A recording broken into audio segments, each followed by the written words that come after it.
ไปทางอื่นเปียกหมดโอ้ตู้คนสะเขาเฮือนเราพี่น้อยเนาะหลังคาหัวบ่นอนมันก็มีมุ้งอยู่พี่น้อยเนาะผ้าห่มมาเดียวเนาะกินได้อีดอกบ่เป็นยังพี่น้อยเนาะสีของไม้สีของธรรมชาติ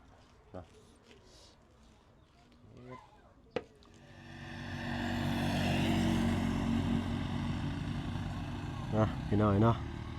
ตัดภาพมาบ้านนี้จากออกจากบ้านอาดอมเนาะสู่บ้านสะแล้วอีกคือเก่าคือเดิมเนาะเพิ่มเติมก็คือทางบ่าวซอนทางบ่าวบุญสารวัตรเลยกับทางลุงจันเนาะได้สิ่งของมามอบให้ทางน้องเพิ่นพี่น้อยเนาะทางบ่าวเพิ่นก็สิขออนุญาตเอิ้นบ่าวซอนว่าน้องก็แล้วกันเด้อพี่น้อยเนาะเพราะว่าทางน้องเพิ่นฮักก็18 19พี่น้อยเนาะทางบ่าวเพิ่นก็25 26ได้พี่น้อยเนาะ กำลังเงินเป็นวัยรุ่นตอนปลายพี่น้อยเนาะใกล้สิเบิดช่วงวัยรุ่นเลยเด้นี่ก็ได้เนาะ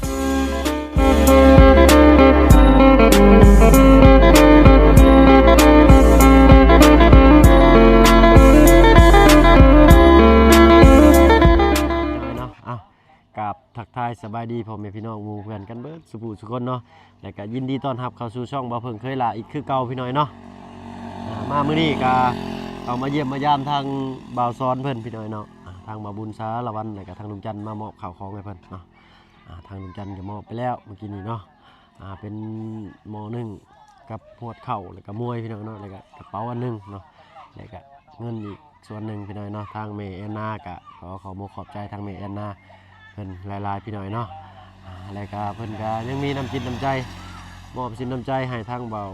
เพิ่งแล้วก็บ่าวบุญสารวัตรแล้วก็ทางลุงจันทร์เพิ่นคนละ500 บาทพี่น้อยเนาะก็ได้ค่าที่พักที่เช่าไปอีกมื้อนึงเนาะค่าอยู่ค่ากินเนาะค่าน้ำค่าในเนาะขอขอบใจทางแม่แอนนาเพิ่นหลายๆพี่น้อยเนาะบุญคำนำสู่เด้อแม่เด้อเนาะคิดสิ่งใดขอให้ได้สิ่งนั้นสมดังมโนนึกเด้อแม่เด้อเนาะถูกเอาและติดตามรับชมไปนำกันอีกพี่น้อยเนาะทางบ้านบ่าวซอนนอนหนาวเพิ่นพี่น้อยเนาะ ทางลุงจันทร์เพิ่นได้สายาใหม่ให้ทางบ่าวซอนนอนหนาวอีกแล้วพี่น้อยเนาะเหมือนกันเนาะฝนตกมันก็แข่งฝนมาได้พี่น้อยเนาะเมื่อกี้นี้นะมีตู้ตำเข่าอยู่พี่น้อยเนาะตำเสาตำแรงอีหลีเข่าแล้วนี่เนาะโอ้ยฉากใหญ่ฉากมองพี่น้อยเนาะตุ้ยเอาเฮ็ดเลยเนาะ เนาะอันนี้ก็มอเตอร์ไซค์ขู่ใจทางบ่าวซอนเพิ่นเนาะก็ขอบใจทางผู้ใหญ่ใจดีที่เพิ่นแนมเห็นทางบ่าวซอนเพิ่นไปเลยเนาะความสดใสยิ้มแย้มแบบว่ายิ้มแบบบ่มีเล่ห์กลเนาะแบบว่ายิ้มแบบจักสิเอิ้นว่าได้พี่น้อยเนาะยิ้มแบบบริสุทธิ์นะยิ้มแบบจริงใจนะฮอยิ้มเพิ่นเนาะแล้วก็มีอีกอย่างนึงพี่น้อยเนาะโอ้สบายดีทางบ่าวซอน กินข้าวนึ่งน้ำหรือบ่ดีเนาะโอ้ยเนาะโอ้น้ำถือกล่องกันเนาะพี่น้อง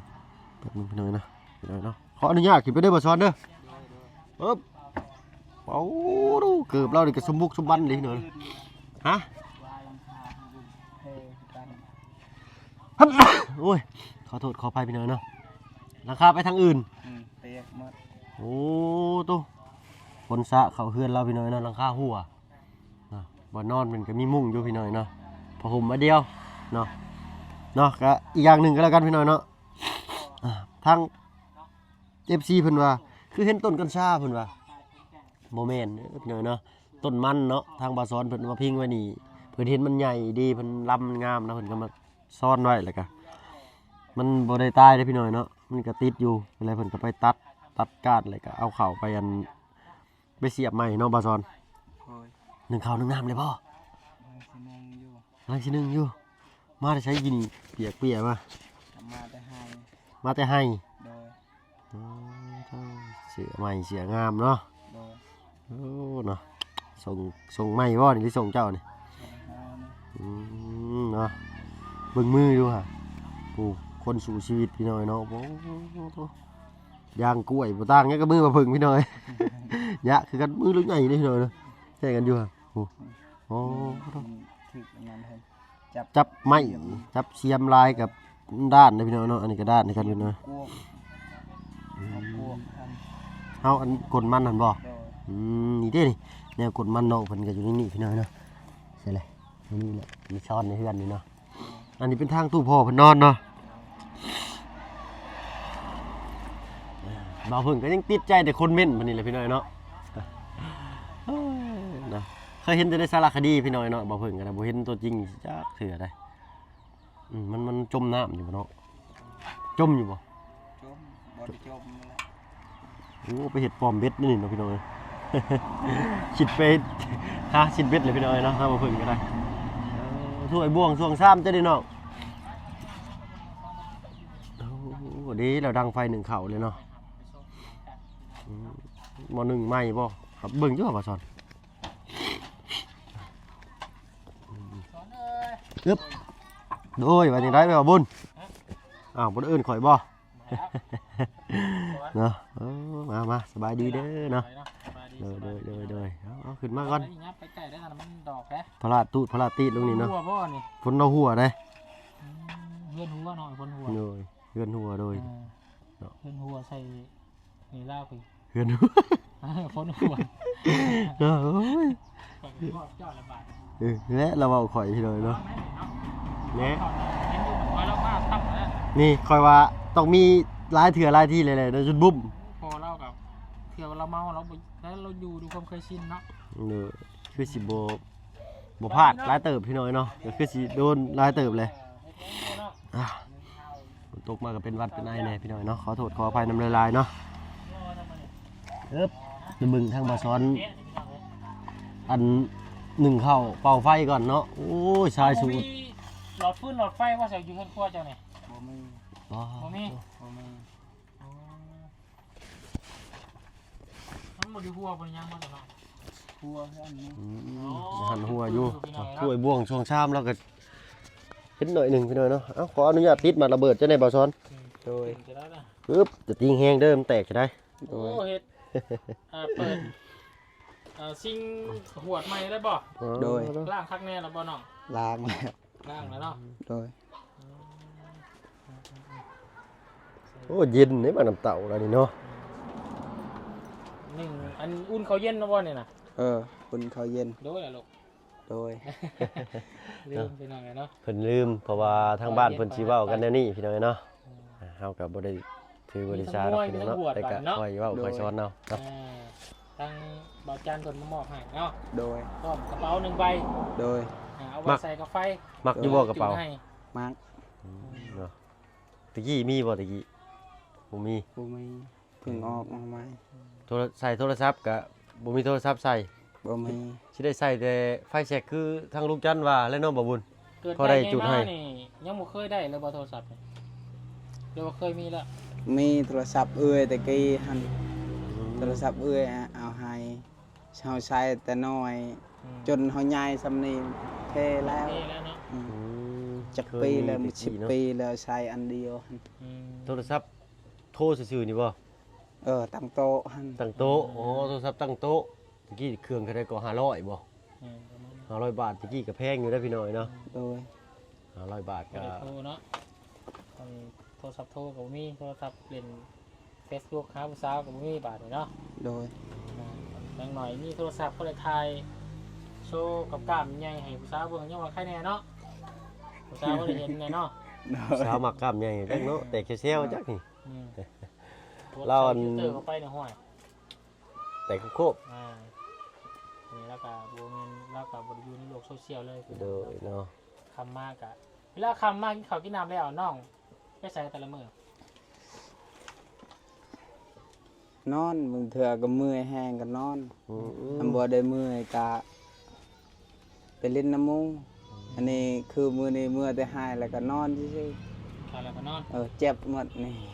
นอน ปวดเลยเนาะเฮ็ดเปียกหนักไปหน่อยกิน ชี ข้าว วิต ยัง นี่ แต่ แล้ว แรงก่อ เนาะ นกินข้าวแล้วเนาะ กินข้าวก็มีนั่น มีบ่เวลาจะไปเฮ็ดเวียกเมื่อยมากเลยมานอนหลับเป็นไข้เป็นนามีบ่เป็นไข้เป็นหยังมีบ่ 3 เทื่อแล้วครับเป็นแบบนั้น หืดยาได้ซะเนาะ แต่ว่าซื้อยาหั่นเห็น อืม 3 เทื่อแล้วเมื่อแต่เฮ็ดเวียกนี่ อืม ก้นมันแล้วก้นมันแล้วเฮ็ดเวียกเฮาต่อเห็น อืม เอาส่วนกล้วยอีกบัดนี้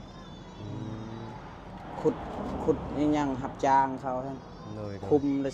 2,000คุ คุดคุ้มมันปลูกหน่อกล้วยนี่คุ้มละ2,000กีบ โดย อืม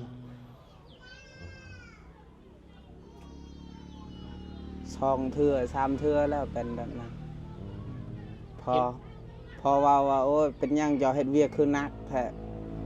นักว่าเนี่ยอยากมี อยากได้อยากมีคือหมู่เนาะ อืม แต่ก็พออันจับต้นชนปลายคือทางเพิ่นว่าแหละเนาะ แบบเจ้าไปเฮ็ดเวียกจังนักนี่มีเงินเก็บอยู่บ่ดอกเก็บส่วนตัวเจ้ามีบ่ บ่มีเลยมีแต่ใส่งานบางเทื่อก็ซื้อมักเพชรซื้อหยังซื้อมีซื้อหยัง อืม แล้วก็ใส่น้ำมันรถใส่ลีนใส่หยังใส่งานแบบนี้ตลอดเลย รถเราก็ควันแหละพี่น้อยเนาะ โดย สงสัยแหวนรวมบ่จักเนาะ โดย ถ้าว่ามันพังขึ้นมาในบาทนี้ซ่อมก็เสียเงินนี่ได้บาทนี้เนาะ โดย เฮ็ดบาทนี้เงินเก็บก็บ่มี ใส่ลีนใส่หยังนั่นแล้วก็ไปขึ้นมือหนึ่งจะได้แต่50-40 คุมนั่นก็พอแห้งแล้ว 10คุ้มกับ20,000เนาะ โดย 40คุ้มกับ10คุ้ม20,000เนาะ โดย 20คุ้มกับ40,000เนาะ โดย มื้อหนึงได้จักคุ้ม ได้45พุ่น 45คุ้ม โอ้ก็เมื่อยแล้วจนฮอดแรงพุ่น ประมาณ50,000เนาะบัดมื้อ โดยทั้งเฮ็ดเวียกตัวเองนะ รับจ้างแล้วก็มาเฮ็ดเวียกตัวเองอีกบัดนี้เนาะ โดย ใครว่าน้องเพิ่น ได้ เฮ็เวียก ค่า ตัวเอง น้ำมันแล้วไปเฮ็ดเวียกเองอีก แต่ว่าไปเฮ็ดเวียกตัวเองนักๆแล้วก็ไปเดี๋ยวได้เงินเดือนน้ำมันก็คือไปรับจ้างต่อ โดย ก็เลยเฮ็ดเวียกหนักต่อ โด ไป ย เฮ็ดให้สุขภาพน้องเพิ่นก็ขับบ่ไหวเนาะ โดย เป็นไข้บ่นอนเรือนได้พี่น้อง เฮาเมื่อแต่พุ่นหันไปส่งกล้วยให้เขาต้นละพัน อืม เฮาแก้ขึ้นแทนเฮาเมื่อแต่ให้แล้วเขาว่าไปส่งให้เฮาต้นละพันนี่เฮาแก้35ต้น อืม ก็ได้35,000 เอ เนาะ อแต่เราให้แต่ค่าน้ำมันนั่นแทน ม ค่าน้ำมัน30,000แล้วว่าให้ให้เจ้าแ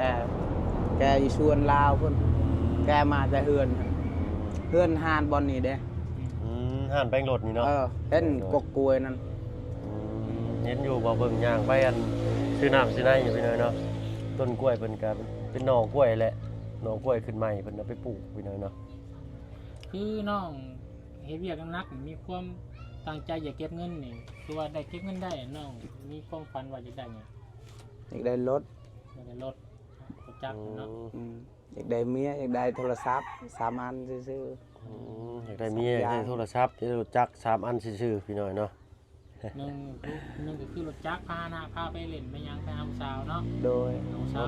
ใส่ก็หันเป็นอีกก็สอนไปได้ แรกๆก็คือสิเป็นโทรศัพท์เลยก่อนเนาะ โดย ถึงสิได้ติดต่อหากันได้พี่น้อย โด เนาะ ย เพราะว่าเราจะได้รถจักรก่อนแล้วอะเนาะได้รถจักรแล้วชอบมาโทรศัพท์ โดย สามารถเลยเมีย โดย โอเคไปมาหาสู่ได้เด้รถจักรเราจะได้ก็สู่ๆแล้วน้องเด้อเนาะ โดย น้องก็ยังอายุ18 ปีเป็นบ่ โดย 8 ปีกับอีกประมาณเก็บกำเนาะอยู่ดีไม่แห้งแต่นี่5 ปีสิบได้บ่เนาะ โดย แต่นี่50 ปีสิบได้บ่ เนาะหากัน18นี่ ปี ประมาณ28 ปี10 ปีสิบได้บ่เนาะเราย่าป้าปิ้งเนี่ยก็ยาสูบเนี่ยบริสุทธิ์พี่ยาสูบเนี่ยบริสุทธิ์เนาะแต่เราเบี้ยเนี่ยกินเป็นเวียเป็นงานเนาะ มันมือดองมัวไปเล่นน้ำเฮาไปเล่นอยู่เฮือนเฮาก็ไปม่วนไปเล่นม่วนไปกินเบียร์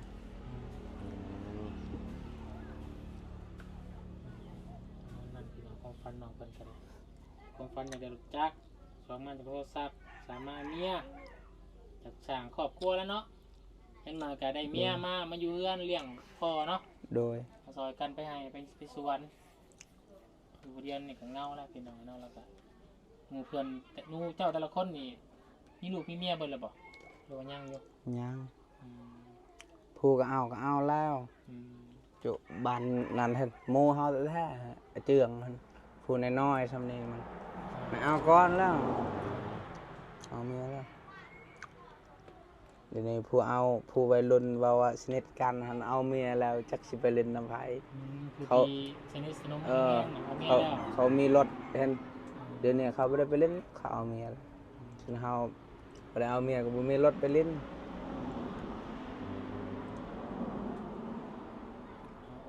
แล้วเนาะเฮาก็ยังบ่แม่นจักมือเฮาต้องมีเนาะ โดย เพราะว่าจักมือคนต้องแนมเห็นเจ้าแหล้วเนาะสอนได้เพราะว่าเจ้าเป็นคนดุเป็นคนบ่กินบ่เล่นพี่น้องเนาะบ่เที่ยวขอย้ำอย่างเดียวทางบ่บุญก็ขอนำน้องสอนอย่างเดียวอย่าลงทางไปทางที่ผิดเนาะ โดย ทางที่มันที่อ้ายเจ้าเคย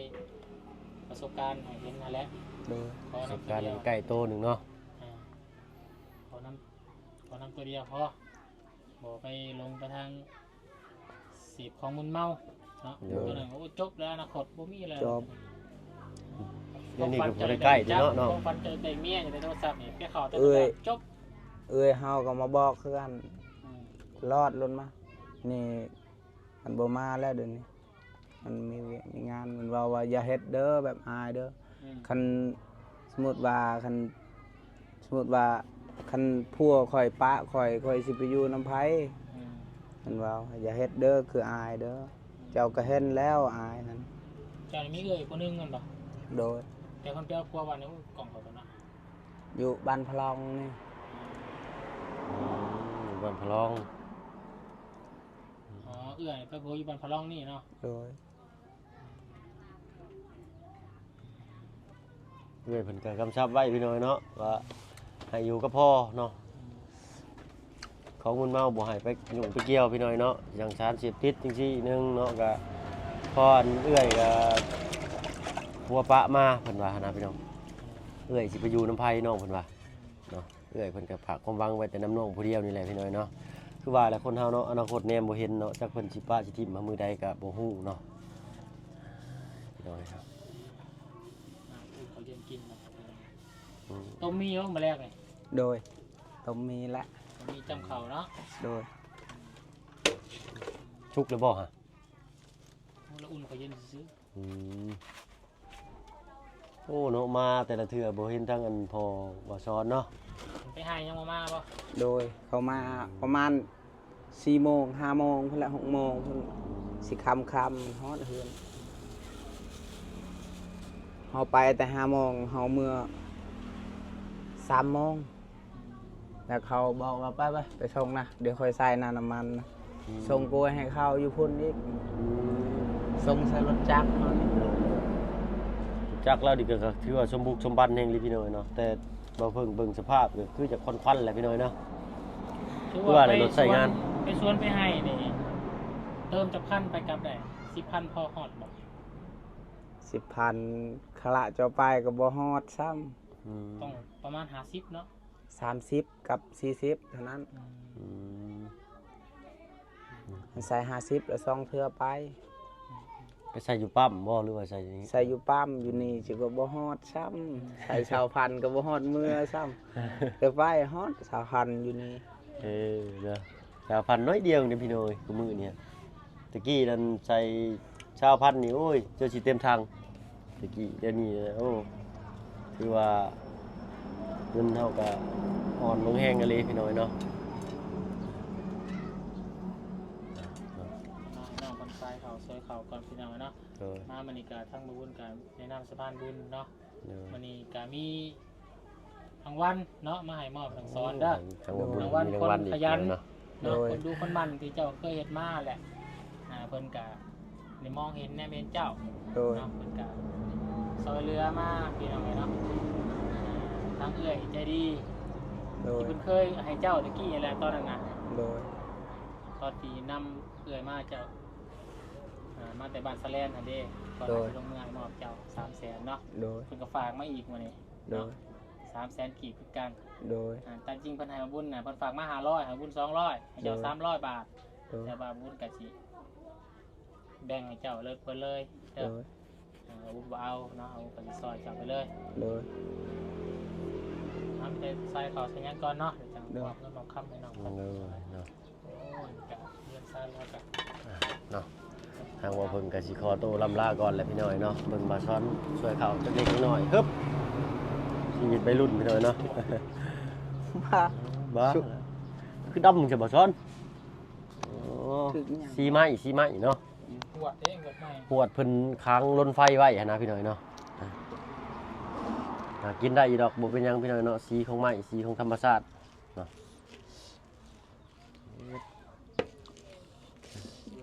ำอยู่ พี่น้อยเนาะนี่ได้เวลาสมมาพักควรแล้วพี่น้อยเนาะทางบ่เพิ่นก็หิวข้าวว่าวุ่นว่ามานี่ก็ได้ ขอตัวลำลาทางน้องซ้อนก่อนก็แล้วกันพี่น้อยเนาะให้เขาไม่น้องหลาเนาะติดกันแล้วบาดพี่น้อยโอ้ย เดือดแตกคักบาน เอาเนาะสบายดีป้าลุงเนาะสบายดีเนาะขอบคุณขอบใจทั้งน้องซ้อนเพิ่นหลายๆนิด ไปก่อนพี่น้อยเนาะขอบคุณขอบใจทั้งน้องซ้อนเพิ่นให้เพิ่นหุงหาอาหารย่ำค่ำก่อนพี่น้อยเนาะ ลงมานะบาเด้อ อึ๊บ เดินบาเอาแยกกัน พี่น้อยเนาะโอ้ยเนาะฝนตกฟ้าแตกมือก็ได้อึ๊บคอยเด้อบ่บุญเด้อบ้านเพิ่นบ้านเฮือนชาติเพิ่นก็ฝนทั่วใส่พี่น้อยเนาะทางนี้แต่ก็ทางนั้นเนาะลงมาข้างล่างก็สว่างอยู่ได้พี่น้อยนะขึ้นไปโตซับเอาเพิ่งบ่ค่อยถูกกับความมืดปานใดพี่น้อยนะสำหรับคลิปนี้ขอโตวลาลงก่อนพี่น้อยเนาะพอกันคลิปหน้ากันแล้วกันเนาะค่อยคำแรงลงนะฮะบอลพักบอลเศร้าก่อนพี่น้อยเนาะแวะเวียนทำข่าวเรื่องที่ดินเพิ่นมาเลยบ่มื้อนี้เนาะมื้อแหละติดตามรับชมกันอีกพี่น้อยเนาะสำหรับคลิปนี้ลาแล้วเอาเป็นว่าสบายดีพี่น้องเนาะ